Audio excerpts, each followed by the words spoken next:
Now that you've conducted your audit, it's time to think about the final product and implementing changes. Start by revisiting the problem statement you set out with. What's the big issue you're using this walk audit to address? Why is it important to fix?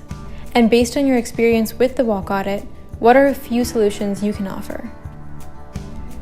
As you think about the format you want to use to answer these questions, consider who your audience is and what you want them to do with your end product.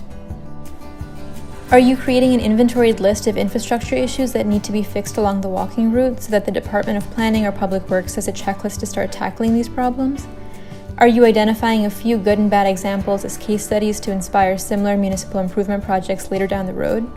Or elaborating on a potential policy change that community members could rally around and push their local representatives to implement? If you're asking for specific changes to be made, make sure to document what the area looks like now so that you can have before and after photos to show the impact of your work.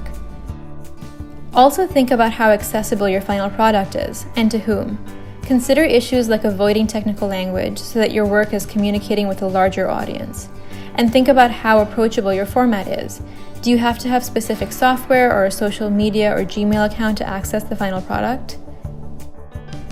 When weighing these formatting decisions, remember that you don't have to compile your findings in a formal report.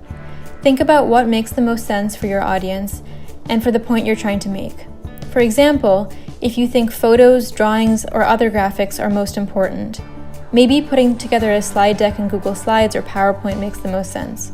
You can then supplement your graphic presentation with a few sentences of text on the slide or in the speaker notes. We've highlighted that community input throughout the process is important. The follow-up to your walk audit is no different. It is helpful to share a draft of your findings with participants to make sure you captured their experience accurately. Once you start to put together your analysis and recommendations, refer back to other reports, materials, and ongoing projects if possible. That way, you can make clear how your recommendations can be folded into these other efforts to be implemented.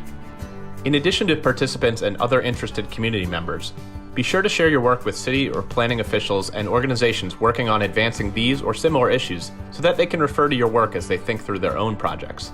It may be worth setting up a call or meeting with municipal staff again, even if they chose not to participate in earlier conversations.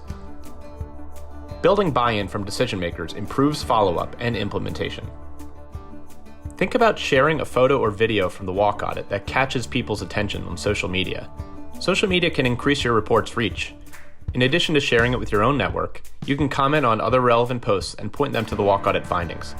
Just make sure to link to your report to show how there are solutions to the problem. Whatever you decide, don't let perfect be the enemy of the good.